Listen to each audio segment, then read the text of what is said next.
முதல்ல மாண்புமிகு பாரத பிரதமர் அவர்கள் 74 வயது பூர்த்தி செய்து 75 காலடி எடுத்து வைக்கிறார்.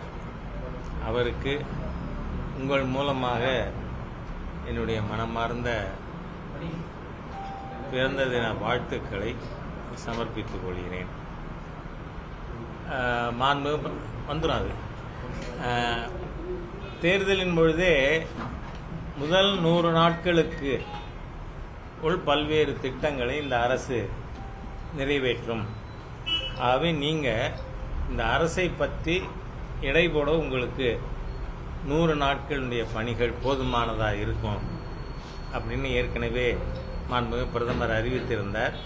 நீங்கள் பார்த்தா இந்த 100 நாட்களில் 15 லட்சம் கோடி மதிப்பீட்டிலான திட்டங்கள் துவங்கி வைக்கப்பட்டிருக்கிறது. அதில் உள்கட்டமைப்பு வசதிக்காக மாத்திரம் இதுவரை இந்த 100 நாளில் 3 லட்சம் கோடிக்கான திட்டங்கள் அப்ரூவ் பண்ணப்பட்டிருக்கு. அதே மாதிரியாக உலகத்திலேயே 10 துறைமுகங்களில் ஒன்றாக வர இருக்கின்ற வாத்வான் மெகா போர்ட் மகாராஷ்டிரா மாநிலத்தில் துவங்கி வைக்கப்பட்டிருக்கிறது. அதே போல் 25,000 கிராமங்களை இணைக்கின்ற, ஏற்கனவே இது மாண்புமிகு பிரதமராக இருந்த திரு வாஜ்பாய் அவர்கள் காலத்திலிருந்து பிரதான் மந்திரி கிராம் சடக் யோஜனா, பிரதம மந்திரி கிராம சாலை திட்டமானது ஆல் வெதர் ரோட்ஸ் கிராமங்களுக்கு அறிவித்து செயல்படுத்தி கொண்டு இருக்கோம். அதில் இதுவரை சாலைகளால் இணைக்கப்படாத 25,000 கிராமங்களை இணைக்கின்ற 62,500 கிலோமீட்டர் தொலைவிற்கான கிராம சாலைகள் 49,000 கோடியில் பணிகள் துவங்கப்பட்டிருக்கு. அதே மாதிரியாக நேஷ்னல் ஹை ஸ்பீடு ரோடு காரிடியர், இந்த திட்டத்தில் 963 கிலோமீட்டர் தூரத்திற்கு 8 காரிடியர் பணியானது அப்ரூவ் ஆகிருக்கு. அதே மாதிரியாக 4,42 மேன் டேஸ் வேலை வாய்ப்பை உருவாக்குவதற்கான 8 புதிய ரயில்வே திட்டங்கள் துவங்கப்பட்டிருக்கின்றன. அதாவது மேன் டேஸ் ஜாப் எவ்வளவு இருக்குன்னா 4,42,00,000 மேன் டேஸு. நமக்கு எல்லாருக்கும் ஏற்கனவே தெரியும், தொடர் திட்டமான கிசான் சம்மான் நிதி, விவசாயிகளுக்கான நிதி 4 மாதத்துக்கு ஒரு தடவை 2,000 ரூபாய் நிதியளிப்பு திட்டத்தினுடைய 17வது தவணை 17th இன்ஸ்டால்மெண்ட், அது 20,000 கோடி ரூபாய் 9,30,00,000 விவசாயிகளுக்கு தரப்பட்டிருக்கிறது. அதே மாதிரியாக பிரதம மந்திரி வீட்டு வசதி திட்டம், முதல் 4 ஆண்டுகள் நகர்ப்புறங்களில் வீட்டு வசதி ஏற்படுத்தி தருவதற்கான திட்டமானது செயல்படுத்தப்பட்டது. அதற்கு பிறகு பிரதம மந்திரி கிராமீண் ஆவாஸ் யோஜனா, கிராமப்புற வீட்டு வசதி திட்டம்.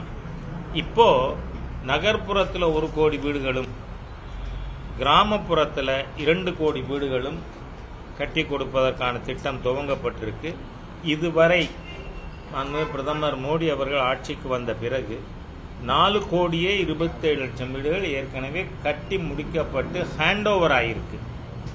அதே மாதிரியாக இன்றைக்கி நாம் மிகப்பெரிய அளவில் ஒரு சேலஞ்சாக இருக்கிறது மின் தேவை, வளர்ந்து வருகின்ற மின் தேவையை பூர்த்தி செய்கிறதுக்கு. அதுக்காக 1 கோடி வீடுகளில் சூரியகர், பிரதான் மந்திரி சூரியகர் திட்டம், இந்த திட்டத்தில் ஜூலை ஆகஸ்ட் இந்த 2 மாதத்திற்குள் 2,50,000 வீடுகளுக்கு இணைப்பு ஏற்கனவே கொடுக்கப்பட்டிருக்கிறது. அதே மாதிரி முத்ரா வங்கி கடனுடைய லிமிட்டு 10 லட்சமாக இருந்ததை 20 லட்சமாக உயர்த்தப்பட்டிருக்கு. சிறு குறு தொழில்களுக்கு MSME கடன் உத்தரவாத திட்டம், அதாவது கேரண்டி பிணை கொடுக்காமல் சிறு குறு தொழில் செய்பவர்கள் கடன் பெறுவதற்கான திட்டமானது கிரெடிட் கேரண்டி ஸ்கீம் அது கொண்டு வரப்பட்டிருக்கு. அதே மாதிரி இளைஞர்களுக்கு 1 கோடி இளைஞர்களுக்கு முதன்மை தொழிற்சாலைகளில், அதாவது பிரைவேட் செக்டாராக இருந்தாலும் அரசு உதவியோடு முதல் மாதம் 6000 ரூபாய் ஸ்டைஃபண்ட், அடுத்த மாதத்திலிருந்து மாதம் 5000 ரூபாய் ஸ்டைஃபண்ட் அளித்து அவர்களுக்கு பயிற்சி அளிப்பதற்கான திட்டம் துவங்கப்பட்டிருக்கிறது.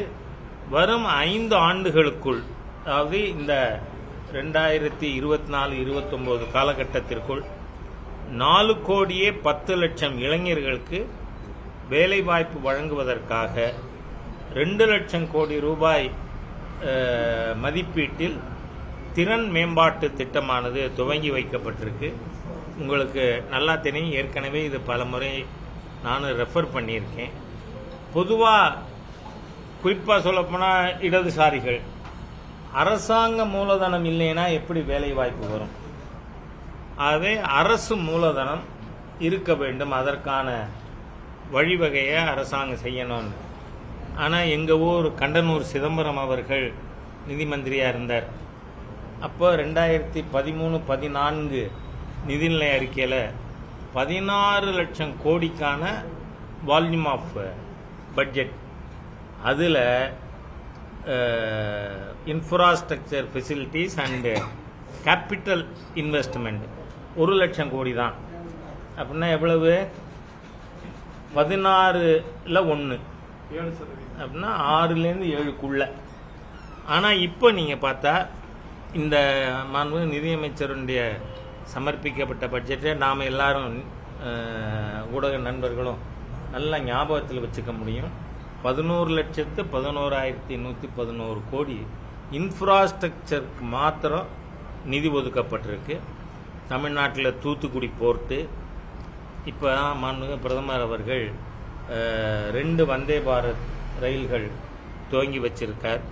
அதே மாதிரியாக நிறைய ஃபோன் கால்ஸ் நமக்கு நன்றி சொல்லி வர்றது சீனியர் சிட்டிசன்ஸுக்கு பிரதம மந்திரி மருத்துவ காப்பீடு திட்டத்தில் அவர்கள் அனைவரும், ஏன்னா சீனியர் சிட்டிசன் ஆகிட்டா வசதி இருப்பவர்கள் கூட சமயத்தில் கைவிடப்படுகின்ற சூழ்நிலையை நாம் பார்த்துருக்கோம். ஸோ அவர்களுடைய நிலை ரொம்ப பேத்தட்டிக்.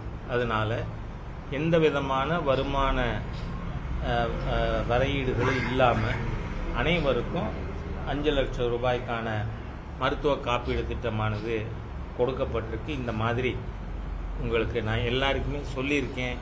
உங்களுக்கே இதில் வாட்ஸ்அப்லேயோ இமெயிலையோ முழு டீட்டெயில்ஸ் அனுப்ப சொல்லியிருக்கேன். இந்த மாதிரியான பல்வேறு திட்டங்கள் கொடுக்கப்பட்டிருக்கு. ஆகவே நீங்கள் இது நாம் 3வது முறை ஆட்சிக்கு வந்திருந்தாலும் விளையும் பயிர் முளையிலே என்று சொல்வார்கள். இந்த ஆட்சி வந்ததிலிருந்து மக்கள் நல திட்டங்கள்,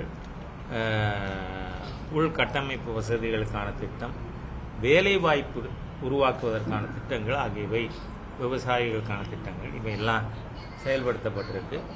ஆகவே மாண்புமிகு பிரதமர் அவர்கள் அனைத்து மக்களுடைய ஆசையையும் பெற்று அவருடைய இந்த 75வது பிறந்த தினத்தில் ஒரு பெரிய சாதனையை படைத்து முன்னேறி வருகிறார் அப்படிங்கிறத நான் உங்களுக்கு தெரியப்படுத்துகிறேன். அதே போல் இன்னைக்கு இந்த 17லிருந்து அக்டோபர் 2 காந்தி ஜெயந்தி வரை சேவை திட்டங்கள், மரம் நடு விழா, ஏழை எளிய மக்களுக்கு ப்ராஜெக்ட்ஸ் கொடுக்கறது, அது தவிர இன்னைக்கு ஸ்பெஷலாக மாண்புமிகு பிரதமரின் பிறந்த தினங்கிறதுனால அன்னதானம், கோவில் பூஜைகள், இந்த மாதிரியாக பல்வேறு திட்டங்களானது நடந்து கொண்டு இருக்கு. அதுலேயும் குறிப்பாக ஏற்கனவே மாண்புமிகு பிரதமர் சொல்லியிருக்கார், ஒவ்வொருவரும் அவர்களுடைய தாயார் நினைவாக ஒருத்தரும் மரம் ஒன்று நடணும். காரணம் என்னென்னா, இன்றைக்கி அஃபாரஸ்டேஷன் நாம் சுற்றுச்சூழல் பாதுகாப்பிற்காக அதிகரித்து வருகின்ற வெப்ப சூழ்நிலையை எதிர்கொள்வதற்காக அவசியம்ங்கிறதுனால நடக்குது. இப்போ நான் வரும்பொழுதே பக்கத்தில் இருக்கின்ற குடியிருப்பில் உறுப்பினர் சேர்ப்பு, அதாவது இந்த தொகுதியினுடைய 276வது பூத்தில் உறுப்பினர் சேர்ப்பு இயக்கம் நடத்திட்டு வரேன். வருகின்ற அக்டோபர் 15க்குள் நாம் ஏற்கனவே இருக்கின்ற உறுப்பினர்கள் புதுப்பித்தல், உறுப்பினர் காலத்தை புதிய உறுப்பினர்கள் சேர்த்தல், இந்த பணி நடந்து கொண்டு இருக்கிறது.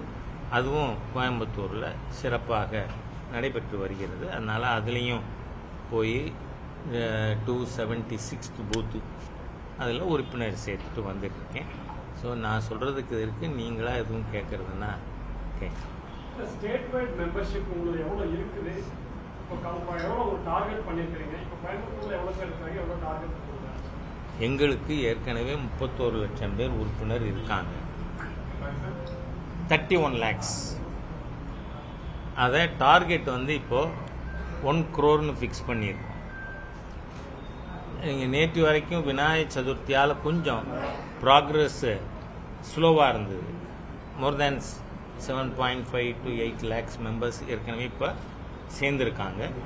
ஆகவே அது இன்றைய தினத்திலிருந்து அதிலும் வருகின்ற 24, 25 நாட்கள் தீவிர உறுப்பினர் சேர்ப்பு முகாம்கள் நடத்த இருக்கோம்.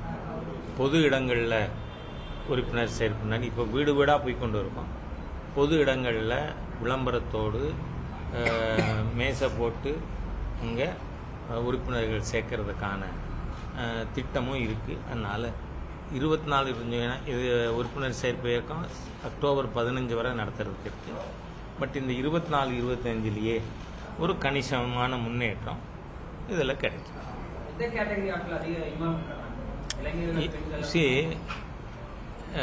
உங்களுக்கு ஆச்சரியமாக இருக்கும், கிராமப்புறங்களில் விவசாயிகள், விவசாய கூலிகள் மத்தியில் மிகப்பெரிய வரவேற்பு இருக்குது. டவுன்லேயும் நல்ல காரணம் என்னென்னா, நான் என்னோட பூத்தில் முன்னாடி உறுப்பினர் சேர்க்க வீடு வீடாக போனேன். 3 மணி நேரம் போனேன். ஒரு வீதி தான், மொத்தம் என் பூத்தில் 8 வீதி இருக்குது. அந்த ஒரு வீதிக்குள்ளே 36 பேர் சேர்ந்துருக்காங்க. ஆகவே நீங்கள் பார்த்தா மக்கள் ஒரு விருப்பத்தோட, ஆர்வத்தோட பாரதிய ஜனதா கட்சியில் சேருகின்ற ஒரு சூழ்நிலையை பார்க்க முடியும்.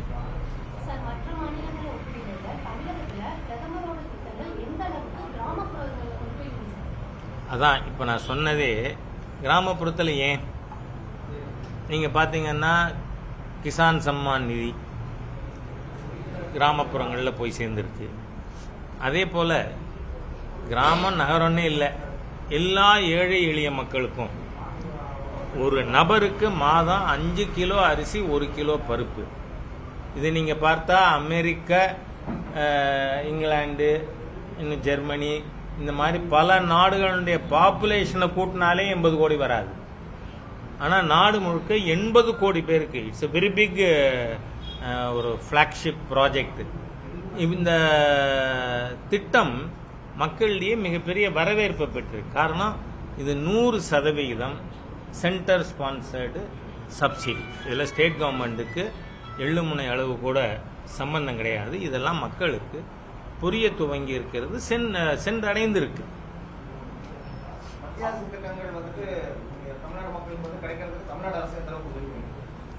இங்கே இப்போ 4 நாளைக்கு முன்னாடி நம்ம சாலை போக்குவரத்து துறைமுகத்துறை அமைச்சர், மூத்த அமைச்சர், பாரதிய ஜனதா கட்சியின் முன்னாள் தலைவராக கூட இருந்தவர், மரியாதைக்குரிய திரு நிதின் கட்கரி அவர்கள் சென்னை தஞ்சாவூர் தேசிய நெடுஞ்சாலை பணியை தஞ்சாவூர் கும்பகோணம் செக்ஷனில் நேரடியாக பார்வையிடுறதுக்கு வந்திருந்த பொழுது அவர் கொடுத்த செய்தி, அவர் கேட்ட கேள்விக்கும் பதிலாக இருக்கும். தமிழ்நாட்டில் என்ன நிலைமைங்கிறதையும் அது குறிப்பிடக்கூடியதாக இருக்கும். அதாவது மாநில அரசு, மைய அரசு எவ்வளவு கோடி வேணாலும் இந்த திட்டத்திற்காக, தேசிய நெடுஞ்சாலைக்காக நாங்கள் செலவு செய்ய தயாராக இருக்கோம்.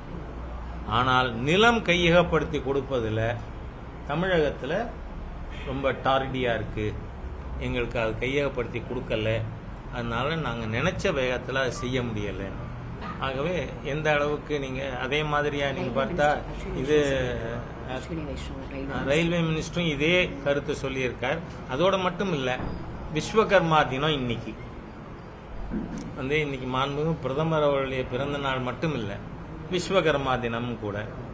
இந்த விஸ்வகர்மா ஸ்கீமில் 21 தொழில்கள், அதாவது தங்கம், வெள்ளி, மர வேலை பார்ப்பவர்கள் மாத்திரமல்ல, அது 5 விஸ்வகர்மா அப்படின்னு சொல்லுவாங்க.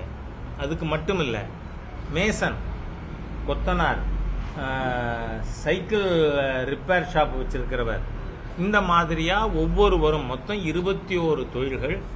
அதற்கான உபகரணங்கள் கொடுப்பது, அதற்கான நிதி உதவி செய்வது என்பதற்காக இந்த விஸ்வகர்மா திட்டத்தை நாம் சென்ட்ரல் கவர்மெண்ட் அறிவித்து பல மாநிலங்களில் செயல்படுத்தி கொண்டு இருக்கிறது. ஆனால் தமிழகத்தில் அரசாங்கம் இன்னும் இதை நோட்டிஃபையே பண்ணலை. நோட்டிஃபை பண்ணாமல் அந்த ஸ்கீமை நடத்த முடியாது. அப்போ விஸ்வகர்மா மக்கள், நான் சொல்கிறது பேஸ்ட் ஆன் ஜாப் தான். இதில் இவங்க இந்த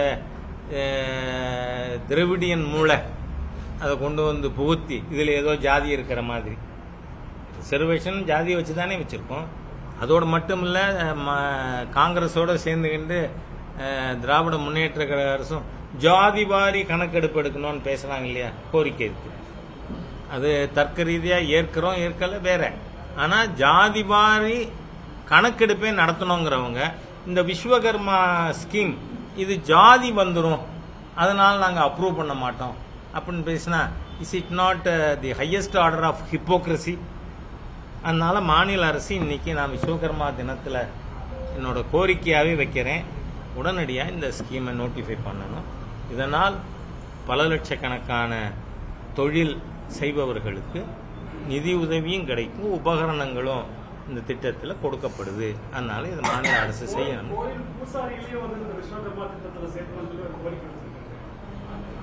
நான் சொல்றேனே, ஏற்கனவே எப்பவுமே கோரிக்கைகள் இருக்கும். கோரிக்கைன்னு சொல்லிட்டாலே எனக்கு கோயம்புத்தூர் ஞாபகம் வருது. அதனால அந்த கோரிக்கைகள் எதாக இருந்தாலும் முதல் ஸ்கீம் அப்ரூவ் பண்ணா தானே, நோட்டிஃபை பண்ணா தான் நாம் அதில் யார் சேர்க்கலாம் அப்படிங்கிறத பற்றி சிந்திக்க முடியும்.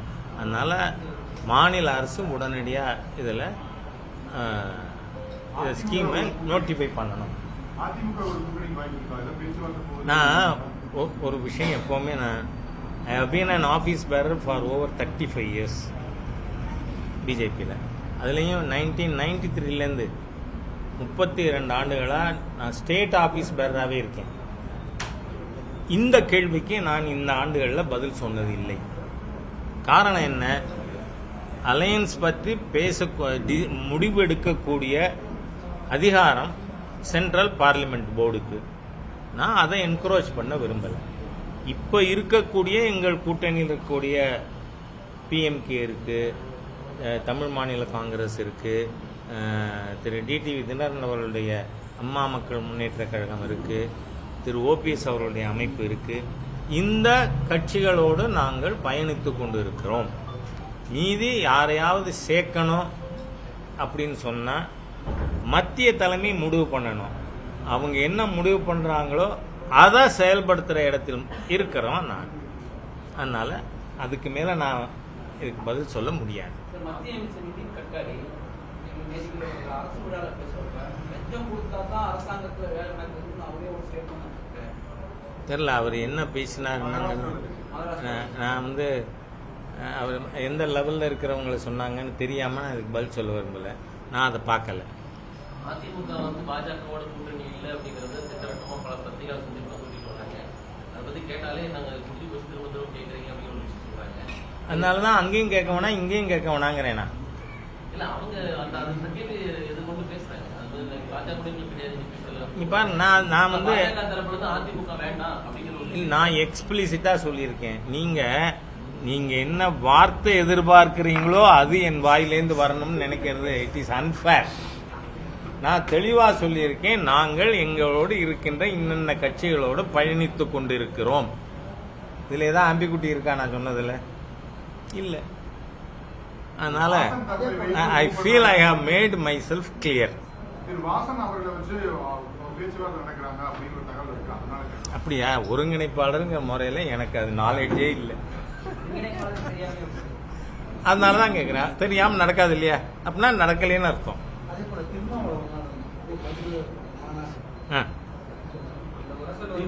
நீங்க இதுல இருக்கிறது மாதிரியா ஒரு நேர்மையின்மை எங்கேயாவது இருக்கா? இவர் நேற்று முதலமைச்சரை போய் பார்க்கிறார். அப்போ உள்ள கூப்பிட்டாரா, உட்கார வச்சாரா, அதுக்கெல்லாம் நான் போக விரும்பல. என்ன, அதெல்லாம் உங்க டொமைன், உங்க ரைட்டுக்கு விட்டுறேன். ஆனா திட்டவட்டமா சொல்லணுமா வேண்டாமா? Yes, from tomorrow TASMAC shops இருக்காது. ஏன் டிமாண்ட் பண்ண மாட்டேங்கிறார்? பின்ன அந்த மாநாடே, அக்டோபர் 2 மாநாடே மக்களை ஏமாற்ற, யாரெல்லாம் மது வேண்டான்னு நினைக்கிறாங்க, டாஸ்மாக் மூடன்னு நினைக்கிறாங்களோ அந்த மக்களை ஏமாற்றுகின்ற ஒரு செயல் அது. நேற்றுக்கு போய் பார்த்துருக்கீங்க.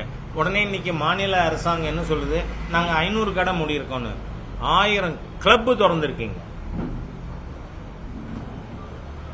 அதுல அரசாங்கம் வந்து பில்டு நான் பில்டு, எனக்கு வந்திருக்க தகவலை நான் அப்படியே உங்கள்கிட்ட பகிர்ந்துக்கிறேன். அப்படியெல்லாம் வியாபாரம் நடக்குது. 1000 கிளப் இதுக்காக அதிகமா திறந்திருக்கீங்க. அது என்ன சிஸ்டம் பாருங்க, அது புது லைசன்ஸ். அந்த லைசன்ஸ்ல இவங்க 1000 கொடுத்துருக்காங்க. அதுல வந்து என்னன்னா ஆன் பேப்பர் 150 பேர் தான் கிளப் மெம்பர்ஸ் தான் அதுல இருக்காங்க அப்படின்னு குறிப்பு. ஆனா ஆயிரக்கணக்கான கோடிக்கு வியாபாரம் ஆகுது. அதுல சாதாரண டாஸ்மாக் கடையில ஆகிற வியாபாரத்தை விட அதிகமா நடக்குது த்ரூ தட் கிளப்.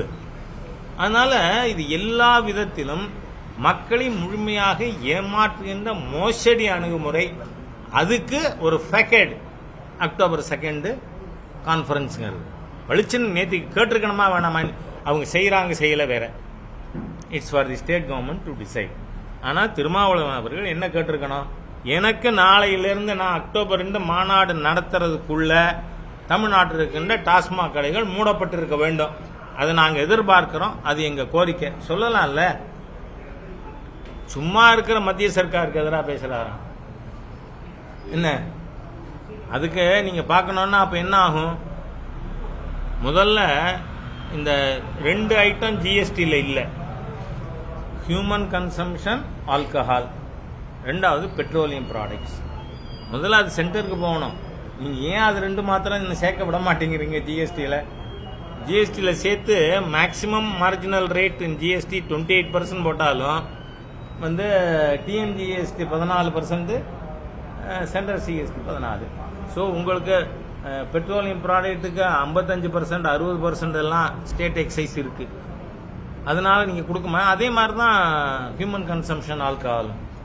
அதனால அதெல்லாம் மாற்ற வேண்டி வரும். இப்போ உங்களுக்கு புரியறதுக்காக சொல்றேன். நதிநீர் இணைப்பு என்ன? நதிநீர் இணைப்புனா இப்போ மகாநதி கோதாவரி நதிநீர் தமிழ்நாட்டில் இணைக்கணும், காவிரி தென்பெண்ணை அதுலன்னு சொன்னால் நாம் ஆந்திராலையும் அனுமதி கேட்கணும். அது வர்ற பாதையில் தெலுங்கானா இருந்தால் அதுக்கிட்டையும் அனுமதி கேட்கணும். தமிழ்நாடு கேட்கணும். ஆனால் இதுவே நதிநீர் இன்னைக்கு ஸ்டேட் சப்ஜெக்ட். கன்கரண்ட் லிஸ்டில் இருந்தால் கேட்க வேண்டாம். திட்டத்தை ப்ரிப்பேர் பண்ணி டீட்டெயில்டு ப்ராஜெக்ட் ரிப்போர்ட்டை நாம் மாநிலங்களுக்கு கொடுக்க முடியும். அதனால பல விஷயங்கள் இருக்கு. இவர் வேணும்னே போகாத ஊருக்கு வழி தேடுறதுக்காக அந்த அரசியல் சட்ட பிரிவு 47 இதெல்லாம் பலதரம் பேசிட்டோம். அதனால அது பேசுறாங்க. தமிழக வெற்றி கழகத்தின் தலைவர் விஜய் வந்து முதல்ல வந்து பிரதமருக்கு வந்து பிறந்தநாள் வாழ்த்து சொல்லியிருக்காரு. அதுல இருந்து 1 மணி நேரம் கழிச்சு தந்தை பெரியாருக்கு வந்து வாழ்த்து சொல்லி ஒரு பத்திரிகை செய்தி வெளியிட்டார். தூங்கி எழுந்ததும் பல்லு தேய்க்காம சொன்னார், பல்லு தேய்ச்சதுக்கு அப்புறம் சொன்னார். அதெல்லாம் பேச போறோமா? நீங்க எப்படி பாக்குறீங்க? ஒன்றும் பார்க்கறதுக்கு இல்லை. இப்போ ஒரு விஷயம் விநாயகர் சதுர்த்திக்கு வாழ்த்தே சொல்லலை. ஸோ நம்ம கருத்தை சொன்னோம். காத்தால ஏந்த உடனே சொன்னாரா? மூஞ்சியெல்லாம் கழுவி அதுக்கப்புறம் ஃப்ரெஷ் ஆகி சொன்னாரா? இதெல்லாம் என்ன கேள்வி? இதெல்லாம் ஒன்றும் சொல்றதுக்கு இல்லை. எது ஏன் சாத்தியமில்லை? சமீபத்திய உதாரணம் பீகார். பீகாரில் பூரண மதுவிலக்கு ஏற்கனவே முன்னாடி ஃபுல்லாக இருந்தது, ப்ரொஹிபிஷனே இல்லை. இப்போ ப்ரொஹிபிஷன் கொண்டு வரப்பட்டிருக்குல்ல, சாத்தியம் தானே. இங்கே உங்களுக்கு ஒரு தகவல் சொல்கிறேன். அன்றைக்கி எக்ஸ்டெண்டட் ஸ்டேட் கவுன்சில் மீட்டிங் நடந்தது, ஸ்டேட் எக்ஸிக்யூட்டிவ் சென்னையில். அப்போது மாநில தலைவர் திரு அண்ணாமலை அவர்கள் தமிழ்நாட்டில் 48,700 கோடி ரூபாய் டாஸ்மாகில் வருமானம் வருது அப்படின்னு சொன்னார். சொன்ன உடனே மத்திய விவசாயத்துறை அமைச்சர் திரு சிவராஜ் சிங் சௌஹான் என்ன சொல்கிறாருன்னு கேட்டார். 48,700 கோடி டாஸ்மாக் ரெவன்யூ வருது. 48,700 கோடியா? He was shocked, taken aback. காரணம் என்ன, மத்திய பிரதேசத்தில் அங்கேயும் மது இருக்கு, ஆனால் அங்கே எவ்வளவு வருமானம்? 13,000 கோடி தான். அதாவது இதுக்கு ஒரு பெரிய டிரைவே நடத்துவாங்க போல இருக்கு டாஸ்மாகில், விற்பனை ஊக்குவிக்கு இயக்கம். அது பண்ணலைன்னா அது கலெக்டருக்கு அட்லீஸ்ட் கான்ஃபிடென்ஷியல் ரிப்போர்ட்டை மோசமாக எழுதுவோம் அப்படின்னு பயப்பட்டு இதை ப்ரொமோட் பண்ணுறாங்க. What sort of government what? இன்னைக்கு திராவிட முன்னேற்ற கழகத்தில் அது சாதிக்கு பேர் என்ன, ஜாஃபர் சாதிக், ஒரு ஆயிரக்கணக்கான கோடி கெட்டமின் கடத்தணும்னா அதுக்கு ஒருத்தர். அதே மாதிரி இப்ராஹிம் ராமநாதபுரத்தில் ஒரு அணியினுடைய மாவட்ட செயலாளர் 70 கோடி. அப்புறம் புதுக்கோட்டை மாவட்ட விவசாய செயலாளர் 2 கோடி சுந்தரபாண்டியன். இந்த மாதிரி திராவிட முன்னேற்ற கழகத்தில் என்ன போதை அணி அப்படின்னே ஒன்று உருவாக்கலாம். அந்த அளவுக்கு போதை ஏறி போயிருக்கு. அதனால இதோட கூட இன்னும் ஒரே ஒரு விஷயம் உங்களுக்கு சொல்லிடுறேன். இன்னைக்கு காங்கிரஸில் என்னவோ ஆர்ப்பாட்டம் போராட்டம் ஏதோ நடத்துறாங்களா? எதுக்காக? 18% GST on இல்லை ஹெச் ராஜா ஏதோ தப்பா பேசிட்டான். அது நேற்று முடிஞ்சு போச்சு பன்னுக்கு. ஏன்னா இதில் பார்த்தீங்கன்னா பன்னுக்கு ஜிஎஸ்டி கிடையாது, பட்டருக்கும் 5% தான், ஜிலேபிக்கும் 5% தான், மிச்சம் இருக்க மாத்திரம் 12ங்கிறாங்க. என்ன கார வகைகள் எல்லாத்துக்கும் ஒரே ரேட் தான். என்ன இது பேக்கரி ஐட்டம் ஸ்வீட் எல்லாத்துக்கும் ஒரே ரேட் தான். இதில் அம்மா 5%மா எங்கிட்ட கூட பில் இருக்கு. நீங்க அதாவது ராகுல் காந்தி அமெரிக்கால போய்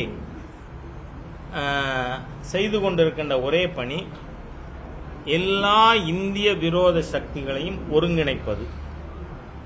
ஏன்னா இலாக் உமர் அமெரிக்கன் செனட் மெம்பர், அந்த அமெரிக்கன் செனட் மெம்பர் பாகிஸ்தானுடைய ஸ்பான்சர்ஷிப்பில் பாகிஸ்தானுக்கு வந்து இந்தியாவுக்கு எதிராக விஷம் கக்கினார். அது மட்டுமல்ல, அமெரிக்கன் செனட்டிலேயே இந்தியாவுக்கு விரோதமாக பேசியிருக்கார். அதனால இன்னைக்கு ரிப்பப்ளிக்கன் பார்ட்டியினுடைய பிரசிடென்ஷியல் கேண்டிடேட் முன்னாள் ஜனாதிபதி திரு ட்ரம்ப் அவர்கள் இந்த அம்மாவை சோமாலியாவுக்கு அனுப்பிச்சுடுறது நல்லது. காரணம், இப்போ வந்து கமலா ஹாரிஸ் அவர்கள் இந்தியன் ஆரிஜின், அந்த மாதிரி இலா உமர் சோமாலியன் ஆரிஜின். அவங்க அமெரிக்காவுக்கும் விசுவாசமா இல்லை, செனட்டிலேயே அமெரிக்கா பற்றியும் மோசமாக பேசுகிறாங்க. அதனால it is better to send her back to சோமாலியான்னு பேசுகிற அளவுக்கு இந்தியாவுக்கு விரோதமாக நடந்து கொண்டிருக்கின்ற ஒரு செனட்டர். அதே மாதிரி நீங்கள் பார்த்தீங்கன்னா பங்களாதேஷை சார்ந்த முஷ்கில் ஃபசல் அன்சாரி, இவர் தான் அங்கு வங்கதேசத்தில் இருக்கின்ற இந்துக்களுக்கு எதிரான வன்முறைக்கு பிரதானமாக இருக்கின்ற ஜிஹாதி. இவரோட ராகுல் காந்தி வாஸ் ஹாப்நாபிங் வித் ஹிம். அங்கே பார்த்தீங்கன்னா இந்த இலாக் உமரோட ஃபோட்டோ எடுத்துக்குவோம், பேசுவோம், அளவுலாகுவோம். அதே மாதிரியா முஷ்கில் ஃபசல் அன்சாரி. இது மட்டும் இல்லை, அவரோட கூட போயிருக்கிற டீமோட மைண்ட் செட் அண்ட் பிஹேவியர் ஒரு வன்முறை கூட்டமாக இருக்குமா? நீங்கள் பார்த்தீங்கன்னா இது எதுவுமே என் கருத்து இல்லை. பப்ளிக்கில் வந்திருக்கிற நம்ம ஜேர்னலிஸ்டிக் ஃப்ரெட்டர்னிட்டியில் இருக்கிறவங்க ஆதாரங்களோடு பேசியிருக்கின்ற விஷயம். இந்தியா டுடேனுடைய நிருபர் ரோஹித் சர்மா அவர் நம்ம அங்கிள் சாம்கிட்ட, யாரு, சாம் பிட்ரோடா, அவர்கிட்ட கேள்வி கேட்கிறார். அவர் வந்திருக்கிறது ராகுல் வர்றதுக்கு முன்னாடி பூர்வாங்க வேலைக்காக. அப்ப ரோஹித் சர்மா கேட்கிறாரு, வங்கதேசத்துல இந்து கோவில்கள் கொளுத்தப்பட்டிருக்கு, இந்துக்கள் கொல்லப்பட்டிருக்கிறார்கள், இது பற்றி அமெரிக்கன் லா மேக்கர்ஸ்ட ராகுல் பேசுவாரா? அவ்வளவுதான். அதுக்கு அவரை தாக்கி செல்ல பறிச்சு அதில் இருக்கிற மெசேஜை டிலீட் பண்ற அளவுக்கு ஒரு வன்முறையில் ஈடுபடுமா இவரோட போயிருக்கிற கும்பல். ஆகவே இந்தியாவுக்கு விரோதமாக பேசுவதுதான் ராகுலுடைய செயல்பாடா இருக்கு. Anti Indian stand. இதை சொன்னா அவர் யாரு, இந்த ஆடிட்டர் பாண்டியன் கொலை வழக்கில் நம்பர் 1 அக்யூஸ்டா இருந்தவர் கே செல்வம்னு பேரு. செல்வம் இருக்கிறவருக்கு செல்வம் பெருந்தொகை வந்துடுத்துன்னா அவர் செல்வ பெருந்தொகை ஆறாரா? அந்த செல்வ பெருந்தொகை எனக்கு எதிராக ஆர்ப்பாட்டம் நடத்தினேன்னு நேற்றுக்கு நேஷனல் மீடியா இஸ் ராகுல், அவங்க கேப்ஷன் என்னது இல்ல, இஸ் ராகுல் காந்தி ஆன்டி இந்தியன். இதே வார்த்தையில நேத்து இது நடந்திருக்கு, விவாதம். ஆகவே ராகுலுடைய செயல்பாடு இந்த தேசத்திற்கு விரோதமாக இருக்கிறது. இதை சொன்னதுக்காக தமிழ்நாடு பூரா மாவட்ட அளவில் காங்கிரஸ் கட்சியில், அதுவும் இப்போ இருக்கிற இன்னைக்கு காலையில் நான் வந்து பை காட் சொல்கிறேன், 2 காங்கிரஸ் மாவட்ட தலைவர்கள் அண்ணே கூப்பிடுறாங்கன்னு போகிறேன், தப்பாக நினைக்காதீங்க, நீங்கள் ஒன்றும் தப்பாக பேசலைங்கிறாங்க. என்ன காரணம் என்ன? இவர் 5 கட்சி அமாவாசைங்கிறது இவருக்கு பொருந்தும். முதல் புதிய பாரதம், அப்புறம் புதிய தமிழகம், அதுக்கப்புறம் விடுதலை சிறுத்தைகள், அதுக்கப்புறம் பகுஜன் சமாஜ், எல்லாத்திலும் போயிட்டு இப்போ லாஸ்ட் ரெஃப்யூஜ் காங்கிரஸுக்கு மாநில தலைவர். அதனால அந்த மாதிரி இருக்கக்கூடிய நபர் 100% இந்த நாட்டை பற்றி எந்த சிந்தனையும் இல்லாமல் பேசுகிறாங்க. But you carry on. அதனால ஒன்றும் ராஜாவுக்கு பாதிப்பு இல்லை. ஆனால் உண்மை நிலை இந்த நாட்டு மக்கள் இப்போ ஃபீல் பண்ணுறாங்க, இஸ் ராகுல் பீயிங் ஆன்டி இந்தியன் அப்படின்னு. அதனால உண்மையை பேசுறதுக்காக யாராவது கோச்சுட்டாங்கன்னா ஐம் லிஸ்ட் போ. தேங்க்யூ.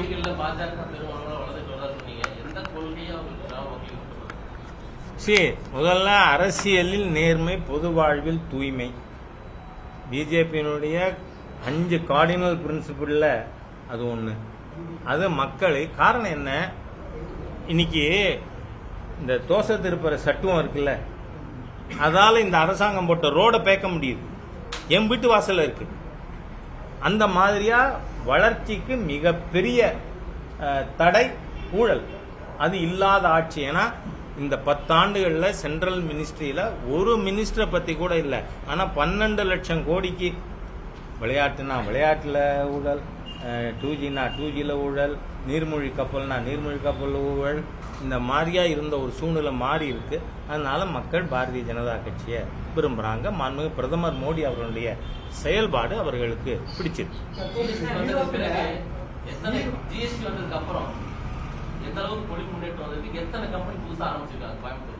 நீங்க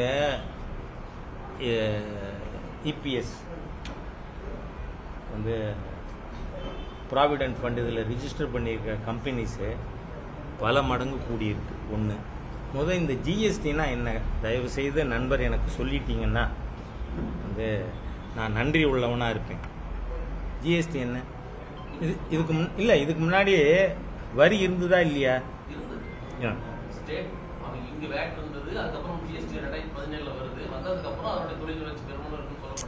என்ன ஜிஎஸ்டிங்கிறது? நான் என்ன சொல்றேன், பல பொருட்களுடைய விலை குறைஞ்சிருக்கு. இங்க நம்ம கன்ஃபெக்ஷனரிஸ், ஃபுட் ஐட்டம் இது எடுத்துக்கிட்டாலே முன்னாடி 12% சென்ட்ரல் எக்ஸைஸ் இருந்தது. அதுக்கப்புறம் அடுத்த ஸ்டேட்லேருந்து இங்கே வரும்னு சொன்னால் 2% சிஎஸ்டி இருந்தது. அது தவிர வேட் மதிப்பு கூட்டு வரி 5%, 17% 19% வரை இருந்தது. இப்போ 5 இருக்கு, 12 இருக்கு. ஆகவே எந்த தொழிலுக்கும் எந்த பொருளுக்கும் இந்த ஜிஎஸ்டி கவுன்சிலுக்கே மினிமம் அவர்களுக்கு கொடுக்கப்பட்ட பணி என்னன்னா, it is income neutral scheme. ஜிஎஸ்டியால ஒரு பைசா கூட எக்ஸ்ட்ரா ரெவென்யூ வரக்கூடாது. அப்படித்தான். என்ன நடந்திருக்கலாம்? 9% மொத்தம். முன்னெல்லாம் எவ்வளவு சதவீதம் இருந்தது? 32 விதமான வரிகள் இருந்தது. வந்து என்ட்ரி டேக்ஸு, ஆக்ட்ராய் வர எல்லாமே மொத்தம் 32 வரி.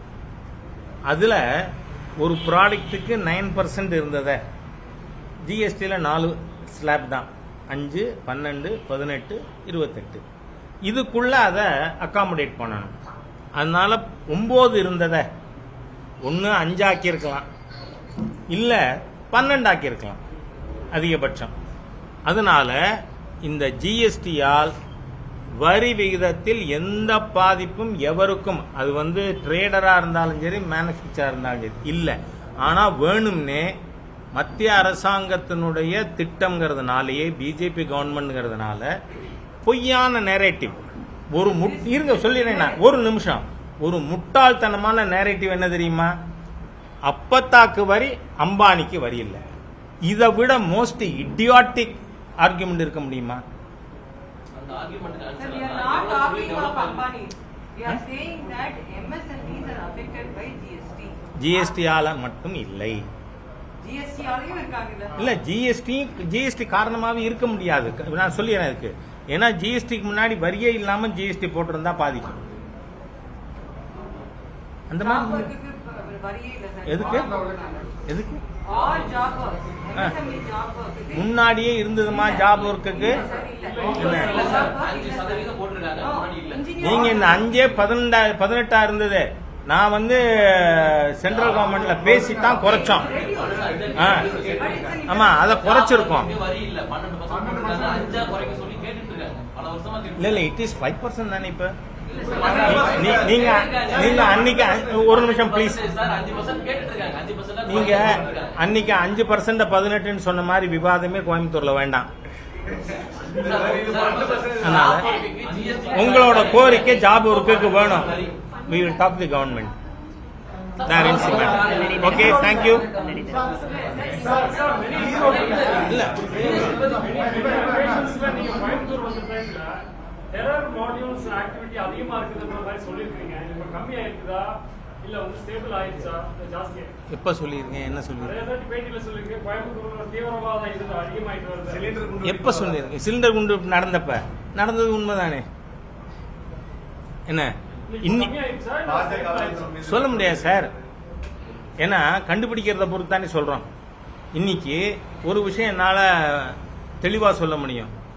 எந்த டெரர் லிங்க்ஸ் இருக்கிற விஷயத்திலும் மாநில காவல்துறையோ மாநில அரசாங்கமோ நடவடிக்கை எடுக்கவே இல்லை. ஏன்னா இது எல்லாமே யார் கைது பண்ணியிருக்காங்க? என்ஐஏ. நம்ம கோயம்புத்தூர்ல சசிகுமார் மர்டர்ல கூட உண்மையான குற்றவாளியை கைது பண்ணது நாட் ஸ்டேட் போலீஸ், என்ஐஏ. அதனால தமிழக அரசு தீவிரவாத விஷயத்துல கண்மூடி கொண்டு இருக்கிறது அப்படிங்கறத மட்டும் நான் சொல்ல விரும்புறேன். தேங்க்யூ. போருங்க. ஈரோட்டில் ஈவிகே செலங்கோவன் உங்களை பத்தி ரொம்ப இதை பேசியிருக்கிறாரு. என்ன சொல்லியிருக்காருன்னா, எச் ராஜா ஓய்வு பெற வேண்டிய ஆளு, அவரை விடுங்க. அண்ணாமலை போன பிறகு வாய்ப்பு கிடைத்துள்ளது. கவுன்சிலர் தேர்தலில் கூட வெற்றி பெற முடியாத நபர் அவர். காலாவதியான ராஜா, காலாவதியான ராணியோடு இருக்கக்கூடியவர். பொது இடத்தில் சொல்வது தேவையில்லாத ஒன்று. நான் சொல்றேன், ஈவிகே சிலங்கவன் என்னை விட 15 வயசு கூடினவர். வெக்கமே கிடையாதா அவருக்கு? ஈபேரா குடும்பம்னா அவர் இப்படியும் இருப்பாரா? என்ன பேச்சுங்க? Is minimum. Yes, I am running 67. What is age of EVK சிலங்கவன்?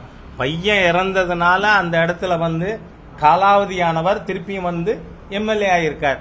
இவர் என்னையெல்லாம் பேசலாமா? கொஞ்சம் அவங்க மாதிரி இருக்கிறவங்க வாயை மூடிக்கிட்டு இருக்கிறது நல்லது. இல்லைன்னா they will be தரோலி exposed. Okay, thank you.